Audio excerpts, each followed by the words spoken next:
Hey everyone, if you are going to be watching the recording of this, as always, I want to give a huge thank you to my Patreons. Thank you for your community, thank you for your kindness, for your curiosity, and I'm going to continue making content with you in mind. And if you're interested in that, check it out on my link with the things. I regularly ask for their opinions. I post courses, I post exclusive content, and I ask them for what they want me to create on this channel and what this channel looks like. So thanks so much to them. And people are being notified of my live. I'm gonna give a few more moments before I really get into things, but this is going to be a live on spirit guides. A lot of people had a lot of questions about spirit guides since I started posting about Turnip, which Turnip is not her actual name. Turnip is a nickname. She just likes it. I've asked her that numerous times because I was like, really? Turnip? Like, what kind of name is that? And she's just like, it's my name. So it could have another meaning. It may sound like something else from another language. She's been around for thousands of years, so who knows?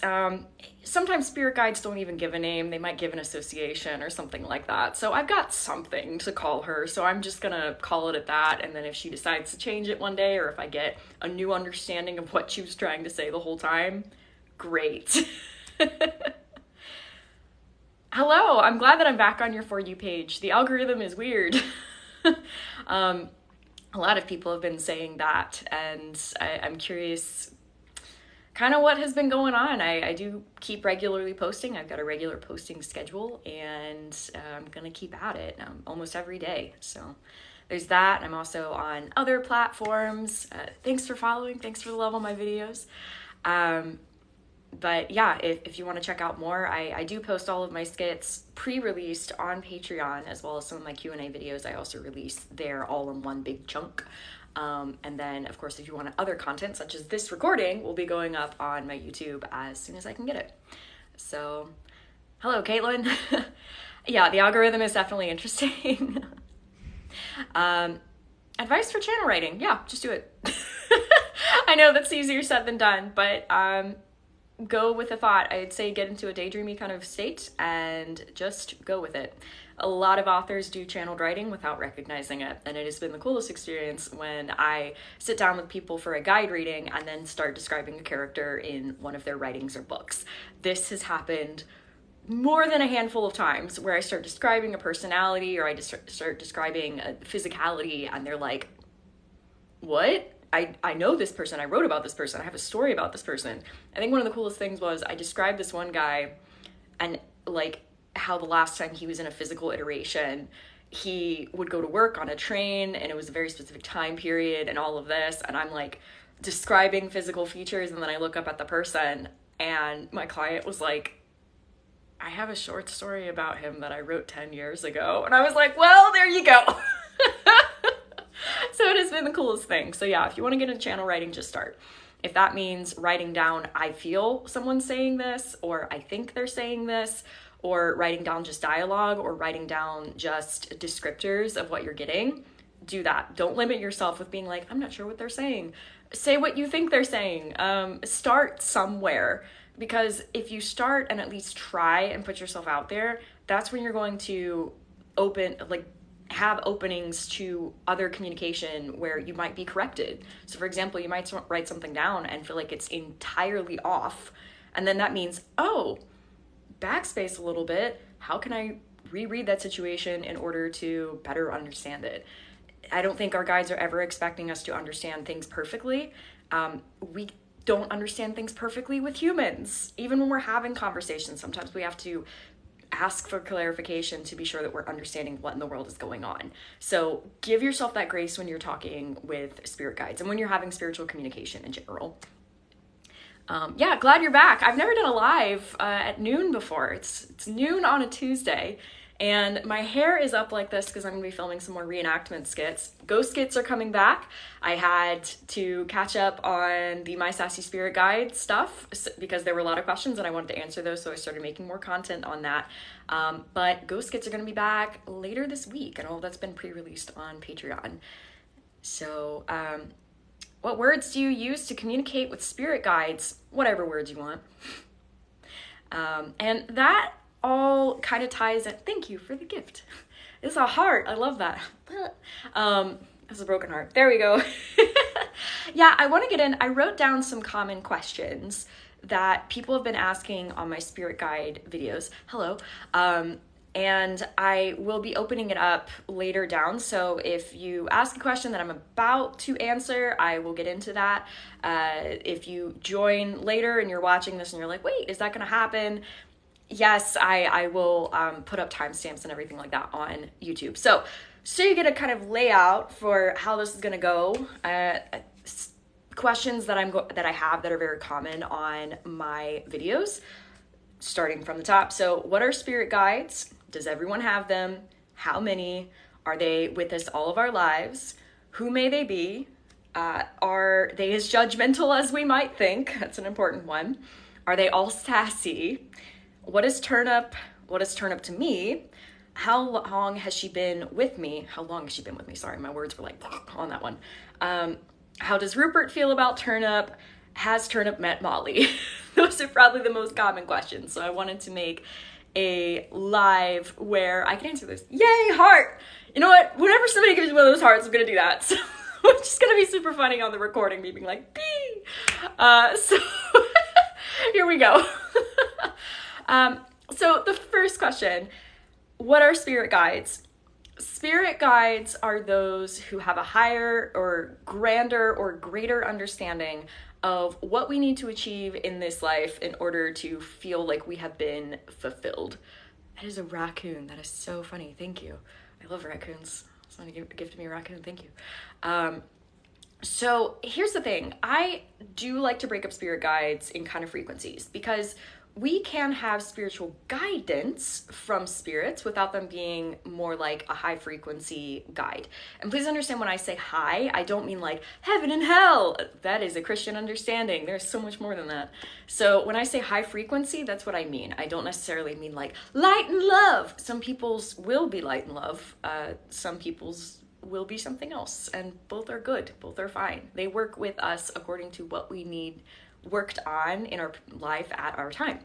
So frequencies. So in my understanding, in my experience, and this is from talking to many spirit guides and over 1,000 consultations to date, spirit guides that are specifically spirit guides for us are in a high, they just have a grander understanding. They know things like when we are supposed to exit our mortal coil. They understand larger life lessons that we are meant to achieve. And I think what's really important in this is that they understand how their biases can be helpful to us, but they have to put their personal biases aside in order to help us achieve what we need. This is a kind of contractual agreement that they have with us to assist us. And please understand, because I had to explain this the other day, some people are like, oh no, are they just like enslaved to us? Like, do they have to do this? No, please understand, they get something out of that contractual agreement. It is an agreement. It's not one, serving for no reason and just like leaving after that. I guess that's the best way to describe it. My words. So just because we don't always see how we are having that energetic exchange with them, that doesn't always mean that we're not giving it to them. There are things that we do when we're asleep. There are things that we do in between our lives. I can't say this enough. It is an agreement. So if you're ever like, oh man, they do so much for me, I do nothing for them, ask them what you do. Ask them if you can do something, because maybe that's part of your path. Maybe that's part of your purpose, to learn how to work with them rather than having it be like a one-way street, or having it feel like a one-way street. That's an important distinction. Yay, more hearts. I will do this for every heart that, like, the gifts and things that I get. So yeah, going back to the frequency of guides and how we can have spiritual guidance, but maybe not have a guide. So I'm going to use two examples. I'm going to use, I love how I did two, and there we go, put my thumb in, two examples. Rupert, for example, I met him as a ghost. He has grown very much in that, and I will explain a little bit more from a personal point of view on that. People may attribute him to be, oh, more hearts, maybe attribute him to being a spirit guide. I would define him more of a spiritual guardian. He does not have all the information, at least not to my knowledge, of major life things that I'm looking to achieve. He can see the energy of those major life things and assist me on a personal basis, you know, being a good partner, friend, you know, somebody you can talk to, feel seen by. Yes, he works with me on my protection, and I've grown from that too. And so I've learned from him as well. Is he a guide? On my definition of perspective of guides, I would say not exactly. He's a guardian. The second example, my grandmother can offer spiritual guidance. She assists me, and she's a past loved one. She assists me with her understanding of how she sees things on the other side. She may be a guide to one of my cousins at this point, which I have a lot of cousins, so I'm not going to get specific with who. That's their personal business. So I can ask her things, though. Is she my guide? Personally, no. Could she become my guide? If she wanted to, but I don't foresee us having that kind of contractual agreement with one another in this life or the next. So that being said, yes, past loved ones can become guides, though they have to put enough of themselves aside in order to look past their biases from when they were alive in order to connect with the larger purpose of what we are doing in this life right now. So I think that's saying everything. Same thing with ghosts. Yes, they can grow too. They can become that level. Sometimes guides will just come in, and I get to the next thing. So the next question is, does everyone have spirit guides? If you're asking that question, I'm going to go with yes. In over 1,000 consultations, I've yet to meet a single person who had no guides around them. So congratulations. If you're sitting there and going like, do I have them? You have to ask yourself, where did the question even come from? How did you even wind up on my live? Was it coincidence? Maybe. Was it your guides being like, hey, you should know that we exist? Maybe. You can answer that for yourself. So I just looked down. Caitlin, surprise, shoddy. So I love that. Mickey, that's wonderful.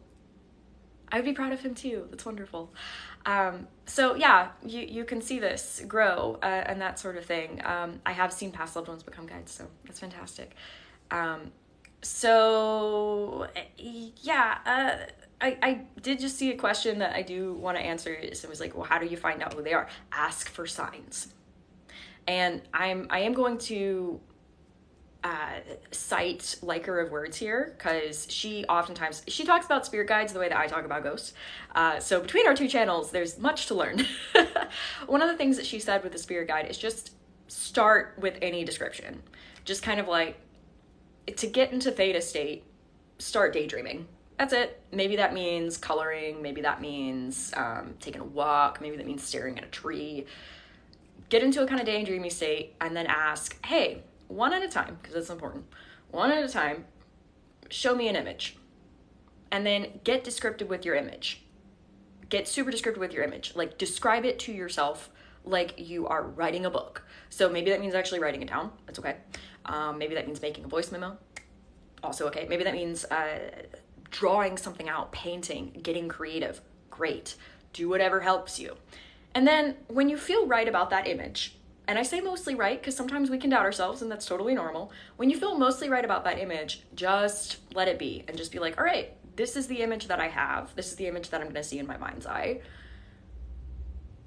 If it needs to change, then allow it to change over time to be more accurate to what they're trying to show you.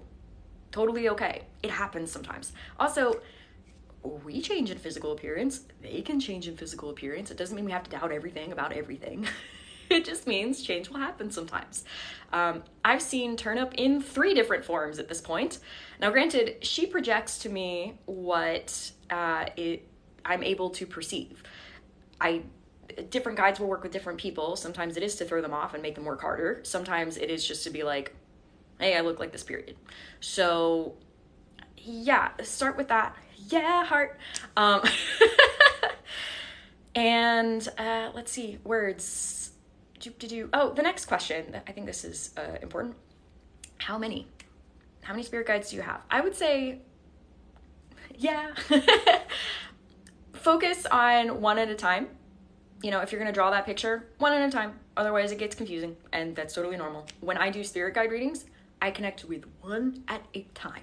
And only when I feel comfortable connecting to one at a time can I actually pick up on conversations between the two of them. So thank you for the gifts. Yay! And that's okay. Be kind to yourself. By no means do you have to sit there and be like, okay, I feel like 20 people are here. How am I supposed to tell the difference? You don't. One at a time. They can work with you just like you can work with them. It's a two-way street. Work with them.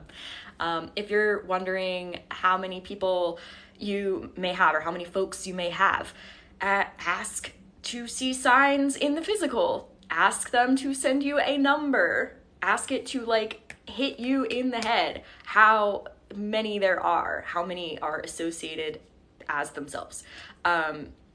So there are ways, and it's just sort of asking. It's you first acknowledging their presence, and second, asking. That's the biggest thing. Yeah, so the next question, and I'm gonna add this one in. People are like, how do I talk to my spirit guides? Just start. I didn't know I was talking to spirit guides most of my life. I thought it was a funny voice that wasn't in my head, but kind of behind my head, and I had like a visual. I've had different spirit guides over my life, which we'll get into the next question. It was only until I actually got a reading from, it was actually Sorsha, who's on my readers team as the deity reader. It was only until then that I was like, oh, not a voice in my head. Somebody else knows her too. And by the way, that was not Turnip, that was somebody else. So yeah, going into, are they with us all of our lives? They can be. As I mentioned, I have had different ones over my life. When I was a young kid, I had they looked like little animals to me. They were my invisible friends, and I could describe them very well, and there were 3 of them, and they may have been animal, elemental being things. From there, I had an elderly woman who became my guide. They kind of overlapped a little bit. And then, oh, that's good. It's turned to know all my past lives. She has access to all of them, but so do I. But anyway, from there, I had another woman who I found out I had a past life connection with. She showed up like in her roughly 30s. And then when Rupert came on the scene, because he was working as a like guardian, I would check in with her, and she would always show me being on vacation, because she was like, oh, it's okay, you found Rupert, so if you need me, you can call me. And occasionally I still do call her, but she's just said that he works so hard to assist me that she could be on vacation. She actually, I never understood what her actual name was. She thought it was a joke. Like not her name, but whatever I said it, because it was in a different language. And that's kind of like the running joke with us. So by the way, if you get too attached to having a name, call them something. I made up various names, and I'm not going to say just because I don't have her consent to talk about her, all of that in this live. But yeah, that's what happened there. I would just say the name to the best of my ability, and she would laugh at me and then talk to me. So yeah, there was that. Some people will have the same guide their entire life. I see this a lot with ancestors. I see this a lot with ancestors who are also like past loved ones that may have known them at a very young age and then passed on, and then they decided to come back with that purpose. Sometimes guides who are soul connections can be with us our entire lives. It really just depends on what we need at a given time, what contracts we need to fulfill. And when I say contracts, I don't mean that like we are contractually obligated. No, we have choice in this. When I say contract, I mean understanding, agreement, that kind of thing. So please nobody get caught up in that. Thank you for the compliment on my necklace. This is the Molli's Night Out necklace from my collaborative Ghost Fam jewelry line with Lala Lotus. If you want more information on that, go to the place with the things. But yeah, I love wearing it. It's a beautiful piece. She made this by hand, and we worked with Molli the Ghost in order to design it. So super cool. Yeah, I got into who they may be. Yes, other things. They may be human. They may be elementals. They may be literal elements. I talked to spirit guides who were the wind in a very specific location in the world. I've talked to spirit guides who were waves churning. I've talked to spirit guides who were showing me a depiction of how they wanted me to see me, or wanted to be depicted to their person. And they had another imagery, but they were just like, no, I want to look like a tree. I want to look like a rock. I want, animals can be spirit guides. Animal-esque beings can be spirit guides. We can have spirit guides from other planes of existence. I've seen fae who are spirit guides. My spirit guide is from the Hellenistic understanding of the underworld, so the realms of Hades. People can have spirit guides who are angels. People can have spirit guides who are flying creatures. People can have spirit guides who are like dragons, otherworldly creatures. I mean, if you read a fantasy book, all those otherworldly creatures come from somewhere, and it's kind of wild how people over time, through thousands of years, who could not have talked to each other, some of which were not on any trade route whatsoever, could come up with seeing the same creatures. It's like they shared time and space with us at one point, and I do believe that they are going to share more time and space with us now. P.S., while I'm on the subject, for anybody who is like, wow, it feels like the spiritual activity is picking up. Yep. A lot of channelers are saying this. Not a bad thing. It happens every X amount of thousands of years. It's cool. If you are picking up on spiritual stuff for the first time, it is okay. It is okay. Take some deep breaths. Find some creators that you gel with, that you resonate with, and watch some of their stuff. I've got a whole Q&A playlist that is not based in fear. It is based in understanding and knowledge and perception. That's how I want to teach, as somebody who grew up very terrified and who had to understand these things without a community and without witch talk and without spiritual talk and all of that stuff. I now work so that other people are not terrified. It just takes some breathing, some understanding, and to understand that you have empowerment within you. Rather than always looking at, like something has to come in and help me. You can help yourself. And that's really empowering. So remember that. Next time you're afraid, be like, I can call upon my guides. Yes. You can call upon past loved ones that mean you well. Yes. You can call upon a deity. Absolutely. You can also call upon willpower within yourself. It's pretty powerful. Try it sometime. This is what I teach in my courses as well. I have courses on Patreon. They start at $10 a month. And I want to make that very affordable for people because the courses are an hour long. I've got like 6 up by now. And for $10, you can watch all of them right now. So I think that's super important. I really do think that the more spiritually aware people that we have, and I mean spiritually aware of oneself first is the most important. And then what you adhere with outside of yourself is super important too. So I figure the more of us that can grow in this and support one another and understand that there's just so much broad understanding out there of things, the better off we're all going to be. And hey, having faith in oneself isn't scary. It shouldn't be. It might feel scary at first because we might be like, whoa, this is new. I trust myself. I'm just going to do what I feel is right. Try. That's the best thing. Just do that. See how it goes. Trust yourself. That's the beautiful thing. So when I talk about spiritual health, it aligns with mental health very much. I would even put mental health first and then spiritual health aligning with that. All are good. Have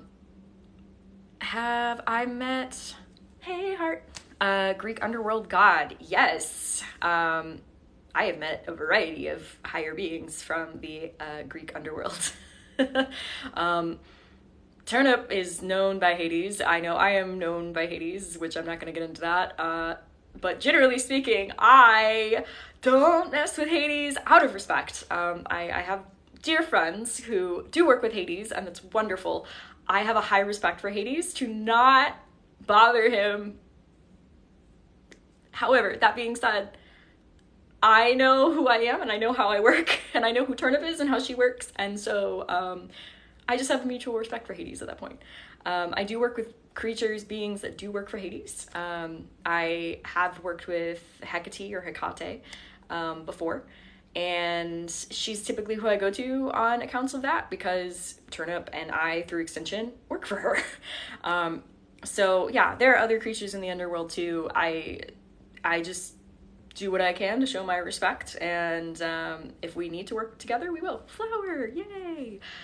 Someone asked if I see them physically with my eyes. I see them with my inner eye clairvoyance, and I sometimes see shadows with my physical eye clairvoyance.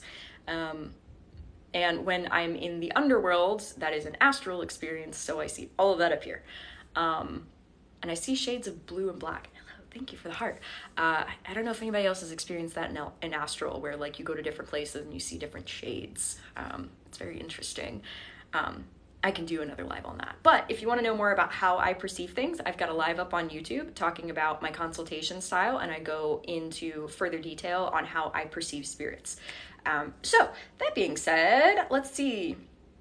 Who may they all be? Cool, we answered that. Are spirit guides as judgmental as we may think? I'm going to cite Emily again on this one because she made a video recently. It was very recently, so go check out her page. Crane, yay, thank you. Where she talks about toxic traits from other religions that may be spilling over into our understanding of how spirit guides may work with us. And it's a really good video, and it's like 60 seconds. It's very easy to watch. So yes, I do see spirits from other worlds. Yes. You must be new because I went into that like 5 minutes ago, but welcome. If you want to watch the recording that I post on YouTube later, it will have that information on there. But going back to spirit guides, some people have this assumption that their spirit guides are very judgmental of them, that they can do no right, and that their spirit guides just want to hit them over the head all the time. While I have run into that sometimes with spirit guides during readings, it's not as often as one might think. From what I have seen, from what I have experienced, most spirit guides just want you to acknowledge them. They just want to work with you. They just want to help you feel more fulfilled in life. They just want to help you. So I don't think them being judgmental when there's no purpose behind the judgment is going to be helpful to the general person. Now, if you have already made a connection with your spirit guides and you have some form of communication that works for you, and you start noticing their annoyance with you because maybe you're not doing it as much as they asked you to, or they keep giving you advice and you keep going against it, yeah, they might be not so happy with you. But that's when you've already established a relationship with them. That's when you already know how they work, their personalities, maybe what they look like, who they are, where they're from, how they know you.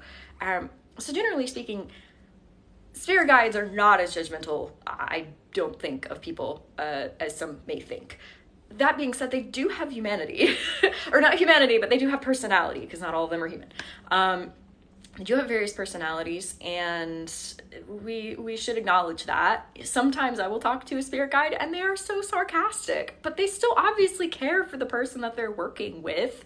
This was funny. One guide reading that I said,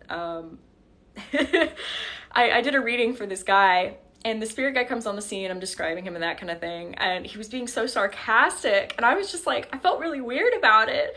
And I asked him, I was just like, do you even like the guy that you're working with? And he sat back and he laughed and he said, oh, I hate him.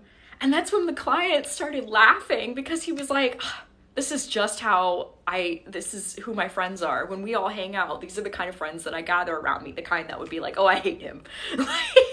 It was sarcastic, it was that kind of bro love, where like, you don't want to be like, bro, I love you. It was just more of like, oh, I hate you. But it doesn't mean that. So it's important to be able to distinguish personality in that. It's important to understand that they will work with us on a level that they think we are able to understand at that time. So give yourself some grace. And I would also say, if you feel like you're constantly being judged by spirit guides, ask yourself where that comes from. If it comes from outside of you, if it comes from the people around you, which are not the same as spirit guides. They may be spirit guidance to you, yes. They may be spirit guides to you at one point, but I'm talking about like specifically the frequency of spirit guides that I mentioned at the beginning of the video. If it's coming from outside of you, okay, pinpoint where it's coming from, but if it's coming from within you, that's when you have some shadow work to do. And when I say shadow work, I mean mental health work to figure out why that judgment is there in the first place. So the next thing, if all of you were thinking like, wait, you're saying all of this, but then there's Turnip. Turnip is really sassy. She is judgmental. Here's the thing. In all of my videos, you will find I'm not taking it personally because I know better. Now, if you're the kind of person that if somebody came up to you and was like, don't be stupid, if that hurt your feelings, I would like to think you wouldn't have guides that would say that to you. Now, Turnip, she's been working with me very recently. Like within the last year, she's come on the scene. So before that, even 5 years ago, if I had a spirit guide who was like, don't be stupid, that might hurt my feelings. I might be like, maybe I am stupid. But I've come a long way since then. I'm at a place where I don't take that personally, but also I, from a clear emotive level, understand how she's actually feeling. She will say things off the cuff like that, and you'll see it in my videos. I'll get annoyed with her, but I'm not sitting there being like, why are you so mean? No, because I understand the context of that. And I would recommend if you're watching this and you thought, oh man, she's been so mean, consider going back to the videos. And it's okay to be inspired and be like, well, I want to talk to my spirit guides. Yes, that's what I want. I want you to have questions about your spirit guides. I want you to seek out those answers. However, I would recommend don't always see yourself in my place and how I connect with my guide, because it may not be at all similar to how you connect to your guide. And that's an important distinction to make. We have many different personalities of guides out there, just like there are many different personalities of people. Some personalities work with others, some personalities don't. So if you ever see stuff from Turnip and you're like, whoa, that would not work with me, that's okay. That's absolutely okay. Good. You should be able to have opinions. You should be able to look at things and be like, ooh, no, I would hate that for myself. And then if you can look at the video and be like, but this is funny, great. That's what I want. I want to tell good stories. I want people to be curious about what is out there and like how they can get involved in a way that empowers them. This all comes back to personal empowerment. Yay, heart. So yeah. Okay, I've got some questions on Turnip that I do want to answer, but I kind of want to look back at the comments and see what's going on. Ooh, there's a good question from Sarah. Is there such a thing as a negative spirit guide, like a negative voice in my head? Thank you for the gift. Did I do that right? Huh? There we go. So if there is a negative voice in your head, I would figure out what that comes from. So for example, I did have a spiritual attachment. I never made videos about this. It didn't really fit into the plot of my ghost kits. But I had a connection from a previous life that I've since had to sever. He very much came on the scene whenever my mental health was very unstable. I heard him very clearly when I was at a very bad depressive state. Specifically back in college, and he came up and he was also, I heard things like, I've said this before, I have had eating disorders in the past. I'm very proud of myself for getting past that. And a lot of them, I mean, they've always been connected to my mental health. So when I had a negative voice in my head to say, you don't deserve food, or too much. And I started to realize, I was like, why does that voice sound low and raspy? Like, it wasn't always me hearing it. It was more me understanding it through inner ear clairaudience. But then through my claircognizance, I would understand it was a low, raspy male voice. And so that's when I was at least able to be like, so over time, I since gave him a name. And whenever I started to pick up on his voice, I called him out by name and I said, shut the up. So once again, empowering myself to be like, I do deserve food, or I look fine. My body is great. My body does exactly what it needs to do. I am healthy. I am happy. Like, yeah. Now, I'm not going to sit here and be like, all intrusive thoughts are bad. spirit around you. No, sometimes intrusive thoughts can lend its way to having not great spiritual things around you that do affect your thoughts. But it's not always spirit equals mental health problems, nor is it always mental health problems equal bad spirit. So yeah, if you've got intrusive voices in your head, whether they are from you, so let's say I've given my depression a name. So sometimes when I have depressed thoughts, I will just be like, you know, I'm not gonna say the name, but I'd be like, hey, depression, hey, no, we're not doing that. We're not doing that today. Like, we're not looking in the mirror and saying that we think we're ugly. Absolutely not. That's not what that's gonna be. I do the same thing with my imposter syndrome. I call it out. And these are just like mental health things. I'll just be like, hey, imposter syndrome, I deserve to feel accomplished. So you can go somewhere else. Goodbye. And yes, it's silly, but here's the thing. You're calling out the thought. So whether that thought is a feeling, a mental health thing, or even a spirit, give it a name, call it out, tell it to go away. And I'm not going to say it'll work every time, you know, like, yes, you never have those thoughts again. You might, but here's the thing. If you can handle them once, you can handle them again. And I'll tell you through experience, and I've been working on this for a long time, like over a decade. It gets more manageable if you just call it out and say, no, I don't want that. Absolutely not. That's how you break ties. Now, sure, if you want to get into your candles and do like a tie cutting ceremony or something like that, sure, if that's your practice and that's what makes you feel better. It starts here. It starts with willpower. It starts with believing in yourself. That's where it starts. Now, how you believe in yourself, who you work with, who you call upon to help you, that's up to you. But at the core, starts here, starts in believing in yourself. So here's some empowerment if you choose to accept it. So cool. Yes, awesome. I'm glad I could help. Okay, cool. That was a little bit. And I will get back to more questions. So I want to get back to this to answer some questions on turnip. So what is turnip? I get this question a lot.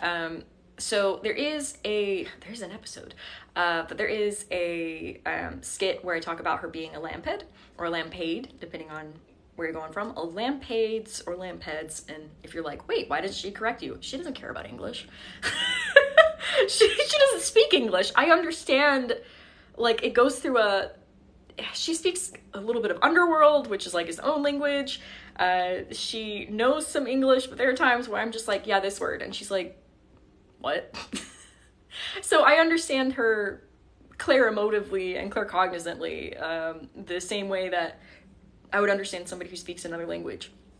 There was one time where I was channel writing with her and I was like, wait, are you speaking English? And she just laughed at me and I was like, great.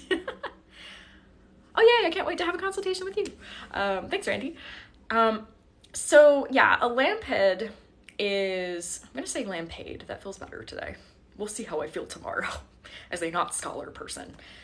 The way that I came up with the understanding of lampade was basically I was doing a lot of channeled writing with her and she would often show herself glowing. Like there was a glow coming off of her skin and it made her skin look lighter. And some of the things that she could do when she was like defending herself, like fireballs and stuff, some of the things that she was teaching me to do to defend myself up here, it was all just very much, and I was just like, okay, I understand nymphs, more or less. I've run into a number of nymphs of various kinds, here, there, wherever. And I was like, okay, but she's been specific. She's from the underworld. She's a nymph. I don't see her as any kind of nymph of like, you know, trees or flowers or water, rivers. It doesn't make any sense to me. And she would just be like, light. And I'm like, what does that mean? And she's like, light. I'm a light nymph. And I was like, I don't know, what does that mean? So one night I'm on my porch and I'm talking with Sorsha, a deity reader on my team. And I was explaining this to her and she's like, works for Hecate, has light, is a nymph. And I was like, yes. And Sorsha says, oh, that's a lampad. And I looked at her, I was like, a what? And she's like, yeah, it's a lampad. look it up. So I looked it up and I was like, this exists. So this is for anybody who's just like, what am I channeling? How far-fetched is this? Is this true? Is it real? Just try it out and ask your guides to have you talk to the right person so that you can figure out things. And this was not immediate. I think that's an important thing. Some people get so impatient. I was channel writing with her for months. And then I just so happened to be talking to Sorcha and I was like, I have this theory. And that's when Sorcha was like, it's this. And I was like, get out. Like, you're kidding me. This exists?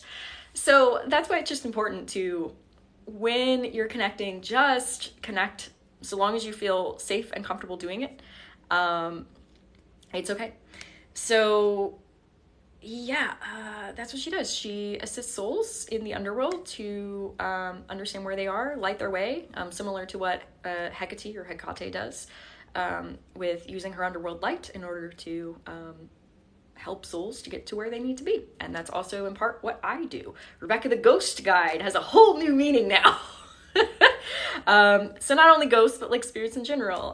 I'm very called to spirits in particular who are wanting to go somewhere else, wanting to feel peace, and wanting to have choice given to them again. And that's what I work with. And I have some skits up about that.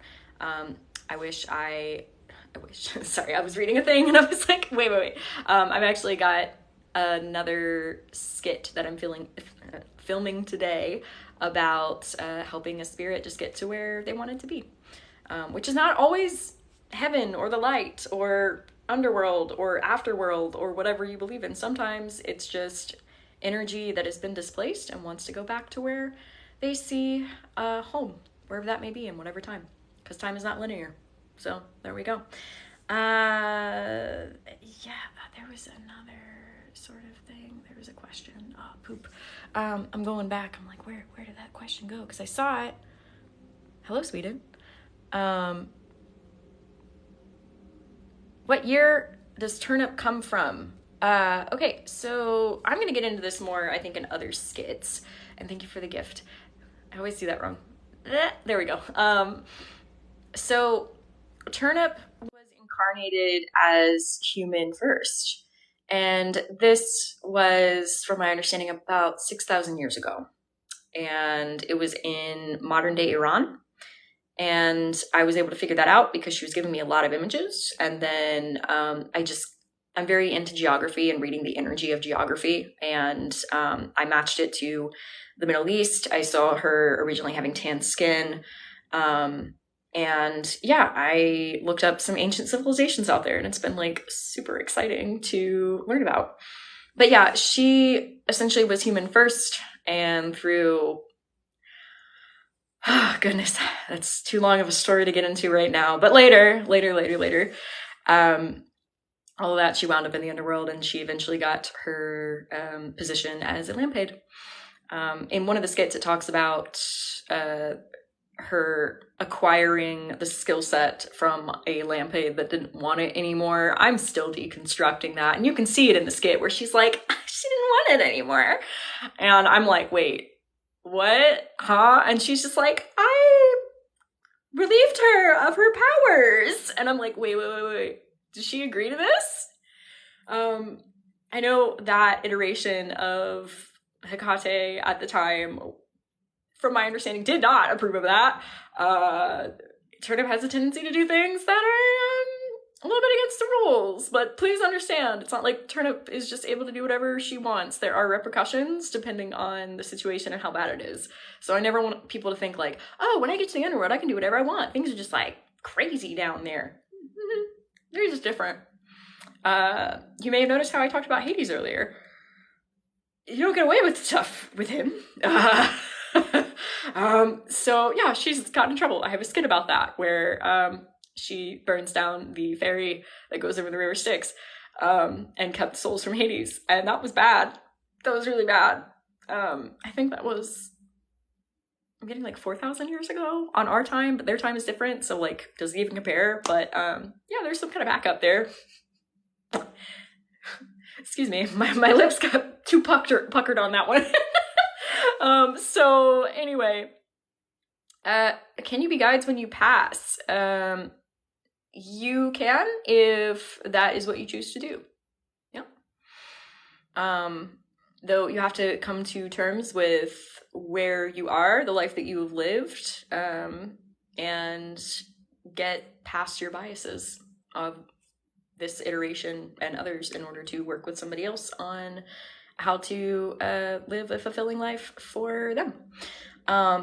Turnip is not reading the comments. She doesn't speak English, really. She doesn't know how to read English. So anyway, this is a fair question, so what is Turnip to me? Okay, I've got some videos coming out. They've already been pre-released on my Patreon. And I talk about Turnip being a fuller version of myself. Note, I do not say higher self. So here's how I would describe it. Higher selves. If we were a pie chart and our higher self was the access to all of the things within our pie chart, that's every piece of us that we have been or could be or are at a given time. Okay, so that's the higher self. Fuller self would be a larger piece of the pie. So that would be just a larger thing. Close up on the necklace? Absolutely. This is made by Lala Lotus. It is part of my collaborative jewelry line with her, and you can find more information about that on the Place with the Things. So you can have this too. It is handmade by her. And I also have a live on that's been posted on YouTube too, where we talk about how she made it and how I channeled Molli in order to make this, and how this was something that she wanted to create. So, anywho, yes, pie chart, and I'll just put it over the necklace. Cool. Turnip is a larger piece of that pie chart.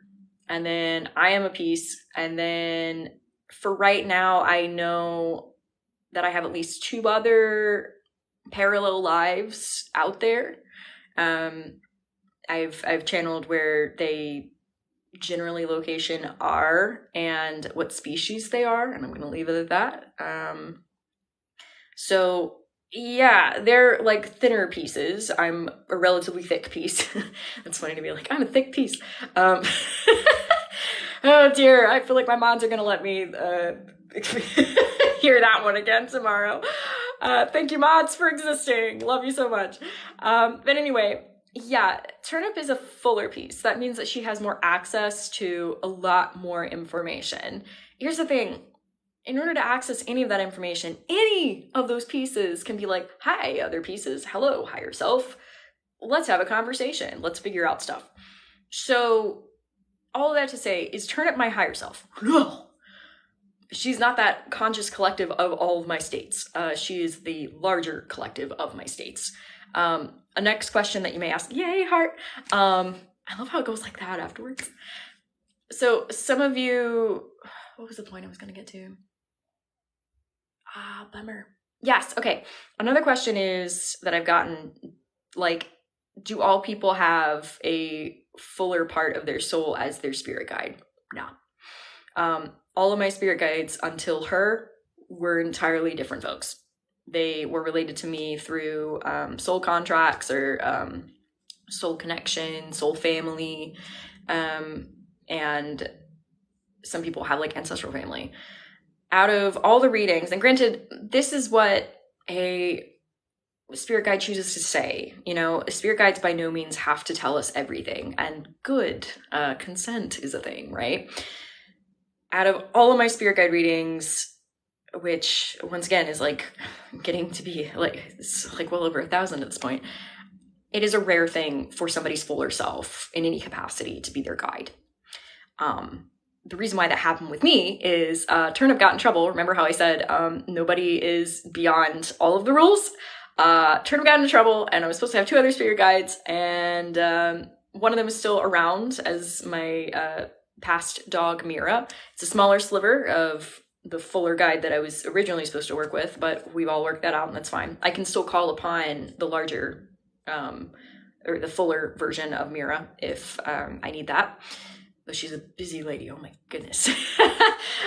She's very busy. The other spirit guide ducked out because they were like, ooh, the things that I was going to work with Rebekah on do not apply anymore.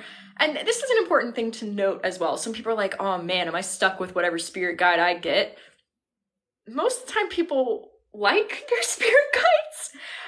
Even when our spirit guides are teaching us things that are difficult to understand, most people do like their guides in some capacity. Otherwise, why would they be around? Why would we want them around? Are we stuck with them forever? If you can work with somebody on that to figure that out, it can be figured out. Nobody should think that they are contractually obligated to anything that we are somehow not in our own control, because we are. That being said, especially when you're just starting out, to understand your spirit guides and how they work with you and why they do the things that they do, give them a chance. They may understand far more than what you are aware of. It's kind of like when you start a new course and you're like, oh man, this teacher is hard. And then you get to the end of the course and you're like, whoa, I know so much. Give them a chance before you start being like, I want that, you know. So cool. Yeah, Turnip has been with me for a little over a year now. She was not always working as a guide during that time. Sorry, I'm going through things that I can say. Sorry, I look like kind of crazy right now because I'm like, yeah, she was not entirely a guide throughout all the time.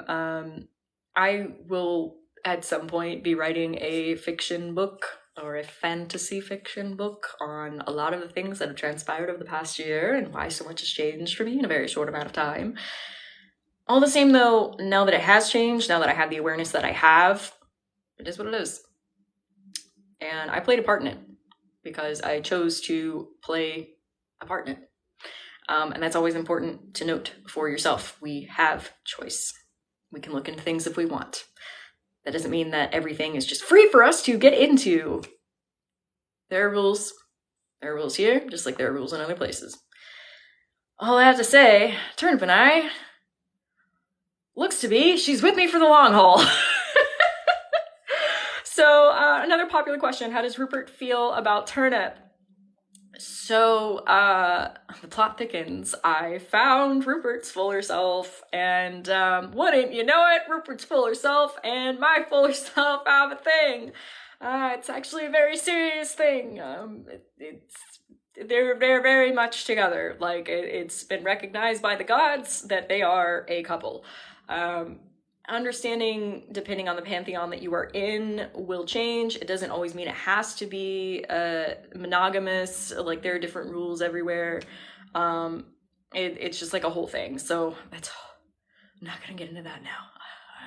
If you have questions on all of this, feel free to go to my YouTube when this is posted and comment all your questions, and I will consider doing another live on this subject. If we want to go into the otherworldly stuff that Rebekah has experienced, sure, if we want to go down that road, we can. I just have to check with my folks to see what I can and should not say for the betterment of everybody. Because once again, not all the things that have affected me will affect everybody. That is super important to say here. I am my own self. You are your own self. What I go through and what you go through may be entirely different. Good. We should be our own people. We should have our own stories. We should do our own things. Good. So I can't say that enough, especially with my skits. Like, some of my skits may be very relatable to you. You might be able to look at them and be like, whoa, I totally did what Rebekah did. Some of my skits, you might be like, whoa, I would never do what Rebekah did, but wow, I have perspective now. Whatever, it's okay. Think for yourself, you know? But yeah, Rupert and Turnip here, they have more of an understanding. He thinks she's kind of like a lot, as you might think. She thinks he's really boring. They don't often exist in the same space. Like if I'm hanging out with her, usually he's like off doing something. If I'm hanging out with him, she might have an eye in, but like she's not like actively having a conversation. They have done work together that sometimes I am therefore in a dream space or in astral space. Sometimes I'm not. So yeah, it just sort of depends, but they tolerate each other. Rupert understands why she's the way that she is because she's from the underworld. They are different down there. He also has dealings with the underworld, so he understands why. But yeah, the plot thickens. Go figure. Anyway, has Turnip met Molli? So Turnip knows primarily Molli's fuller self on the other side. Molli's fuller self is not always in the underworld. It would seem from my understanding and I've talked to Molli's fuller self with Molli and to her directly to learn more about like what she does. And once again, I don't have the consent to talk about that right now, so I'm not going to go into a lot of details. But yeah, with Molli's fuller self, she and Turnip have had a long relationship of being friends. Due to some more recent scenarios, they're simply working it out. And one of the cool things is that my relationship with Molli and us being friends actually helps them to smooth things over on the other side. So it's really interesting how these things work. And understand, I'm only speaking from a Hellenistic underworld perspective on this. I cannot apply these same rules to every different plane that is out there. So yeah, it just so happens I understand that plane from very personal experiences. But anywho, I've got a little bit of time left before we hit the hour, and I'd like to pause and then get to filming because my hair is like this so that I can film some stuff. But what are some questions? Is there any way we can learn about our pi spiritual selves? Goodness, how to do that? Tap into your like greater self or your higher self, and you can ask for a visualization. You can draw something out. You can ask, maybe they'll give you a percentage. Maybe they'll be like, don't worry about it right now. That's also an answer that they may give you. But yeah, that's certainly something you can tap into your higher self to figure out. You can also ask your guides about that. They will likely have an understanding. And if you should know, you will know. That's the fun thing with spiritual stuff. If we're supposed to know, if we can figure it out, if we're meant to know, we will know, which can be very frustrating because sometimes we can be like, but wait, I can't just look it up online. I can't just go get a book. I can't just watch a course on it. No, not always. Such is life, right? Where we don't always get instant gratification, but it is the journey and we're doing the best that we can. Let's see. Ooh, do my spirit buddies ever ask me to put on certain music or TV or cook something? That's a great question. Thank you. P.S. I see, where do I get my jewelry? That is from Lala Lotus. If you go to my webpage, this is from the collaborative line called the Ghost Fan line. And all of these are handmade. And I even have a live that's recorded and up on my YouTube talking about all these things and how I talk to my spirit friends in order to design them. And really, I was just channeling for that. They designed them, which was really cool. But yeah, Molli picked out all of these things. So anywho, do my spirit buddies ever ask to put on certain music? Yes. Rupert regularly asks to put on specific music. Usually, well, I ask him sometimes to be like, hey, what music do you like? I have a playlist that I created for the two of us with songs that both of us resonate with. I have a different playlist for myself and Turnip. And yeah, they have different music tastes, which is cool. And I recommend doing that. You know, if you love music and you want to connect with your guides, create a playlist and be like, okay, can you send me a sign? Can you send me a feeling? Can you show me a color or something like that whenever there's a song that should be added to your playlist? How fun. You know, like seriously, how fun is that? And you can start understanding their preferences and how they want to do things and their personality traits and that kind of thing from the music that they choose. As far as cooking stuff, Turnip doesn't really seem to care. If I ever make cake or something like that, I'll usually share some with Hermes as an offering. I shared wine with Hermes last night, just to be like, hey, here you go. And yeah, Turnip, she's not so much in taking the wine herself as an offering. She's more so like, hey, Rebekah, even so, I don't want anybody to get the idea that like I'm drinking all the time. I have wine from time to time, and sometimes I will drink a small glass of wine and, you know, kind of connect with her, and it's just kind of like a wind down how you would do with a friend. I'm actually looking forward to, there are some non-alcoholic wines and cocktails that I'm actually looking into right now because, hey, alcohol doesn't give me great feels so much anymore. Like I'll still have the occasional drink, but I don't know. I just kind of get tired. I guess this is what aging looks like, where you just get tired after having alcohol and you just want to go to sleep and then you get hungover. And that's after one drink. I'm a lightweight, so I don't know. As far as cooking things, Rupert, he doesn't really request that I cook particular things. He will request it of others. And others, if you are watching, you know what I mean. But typically if I'm making something, sometimes I'll offer him something, like, but for the most part, he doesn't really like artificial flavors. He finds modern food to be too salty or too sugary. So yeah, sometimes if I'm like really excited and, you know, like I'm on my own, so like I'll like I'm living physically on my own except for my fish, and sometimes I'll get excited about something. I'll be like, hey, can you have some of this please? Because like I made it and it's so good. He'll have something. But even so, the common thing that I hear from him is, you should eat your own food. He just wants me to eat and be happy. I mean, what more can you ask? I will take one more question and then I'll log off. So let's see. I'm looking through questions, see what calls. So some of the questions I'm already seeing. Oh, thank you for I can do this. There we go. There.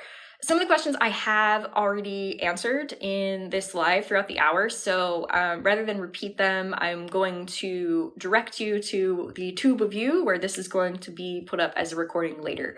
So yeah. What question calls to me?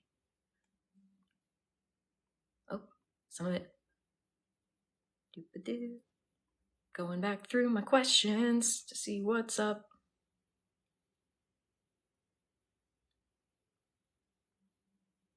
Yeah, some of these I did already answer, so that's great. You're asking really great questions, and they were some of the questions that I initially wrote down because I thought they were great questions, but I'm not going to answer them twice on this particular one, so go back and watch the recording, please, and thank you. Let's see. Seeing some other questions down here. Sure, I'll give Hecate or Hecate a shout out here. If you feel called to work with her, try it. I reference the Encyclopedia of Spirits a lot by Judika Isles. Book, very big book. It talks about offerings, traditional offerings. I would recommend though, before you work with anybody, do a lot of research on them. You want to be sure that you're not appropriating anything. Talk with other people. And I would say, especially with Hecate, some folks are associating our modern context of what makes witchy things with Hecate. Like, for example, cats. People think that is a Hecate thing. Historically, it is not. Dogs are a Hecate thing. Now, could that be adopted because of the belief of people and perhaps what they're channeling and the reality that things change? Yes. But that's the kind of stuff that I'm talking about. When people are like, oh, I saw a cat and I knew it was Hecate. Okay, I'm not going to argue with you about what you know.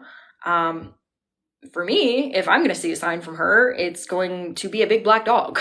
That's part of the work that I do for her. I've made some videos where I will go to rescue organizations and I will promote a dog, a black dog in particular, because black dogs are rarely adopted, unfortunately, or they are in adoption places for much longer on average than other dogs. So that's part of the work that I can do with her. And it's not always I'm working with you to get something. It's more like, hey, I like dogs. She likes dogs. I can do something good for a black dog in her name. Great. So yeah. Oh yeah, you saw the video. Yeah, he was super cute. I saw when he was adopted. That made me very happy. So, yep. Here's a small black dog. Hey! But yeah, just going to that, like if you feel called to a certain deity, try it out. See how you feel. Talk to your guides, be like, hey, should I be working with this person? Should I make an offering? You don't always have to actively work with a deity. You can always give an offering just as a like, hey, I acknowledge your existence. And if you would like to work with me, I hope you might accept this offering and reach out in some way. And on that note too, we do have a deity reader on the team, that's Sorsha, and do check her out. So all of that to say, thanks everybody for joining. I hope this answered a lot of questions. If you're looking to book with me, have a consultation with me on spirit guides, otherworldly beings, haunting, scary stuff, shielding yourself, energetic reads, or just to talk to me, I've got a lot of different options on my website. Availability for 15-minute stuff opens up within like 2 or 3 months. 30-minute options start in about 3 months, and then the hour-long options are about 6 months out at this point. If that is just way too much time for you, or if you want to make a booking and then you want to talk to somebody now, I've got a whole readers team. We've got a deity reader. We've got a past loved ones reader and spirit guide reader. We've got a Akashic Records reader. We've got an emotion coder. So consider checking them out. With readers, go to who you're drawn to. Or if you're not quite ready for a reading, or you are in the realm of trying to save up for something, check out my courses on Patreon if you want to give to yourself. My courses start at $10 a month, and right now there are 6. You can watch all of them right now, starting at $10, and then there'll be a new course every month. And this upcoming month, I will tell you, is about shielding yourself and shielding your space. My place is locked down, and I get to walk around with my Patreons to show them, and I also get to pick their brains and be like, okay, how do you see my wards? How do you think they work? And then I tell them, so it's also offering validations. But I also offer monthly courses, monthly workshops, where you can actually work with me and a small group of people. They're a lovely group of people. I love those of you who are in my workshop tier. We have so much fun. And it's been great getting to know all of you and work with you on your questions and everything like that. So that happens every month. There is a community group. Everybody in that group has just said the most wonderful things about it, and they make it wonderful, like actively. It's just a wonderful place where we have social calls. The last social call, I figured it would last an hour or 2. Some people stayed on for 6 hours because they just enjoyed the conversation that much. So it is a really cool place to be. So yeah, check out my website. I've got courses on there. I've got journals on there. I've got reading options on there with myself and other wonderful people. And I hope you enjoyed this spirit guide chat. It will be up on YouTube as soon as I can get it up there. And a huge thank you to my Patreons for supporting my work and being sure that I can do this stuff. And thank you to my moderators who I've been seeing in the chat. And I appreciate your efforts so very much. And on that note, hopefully everybody has a wonderful day, night, wherever you are, and I will see you on my next live.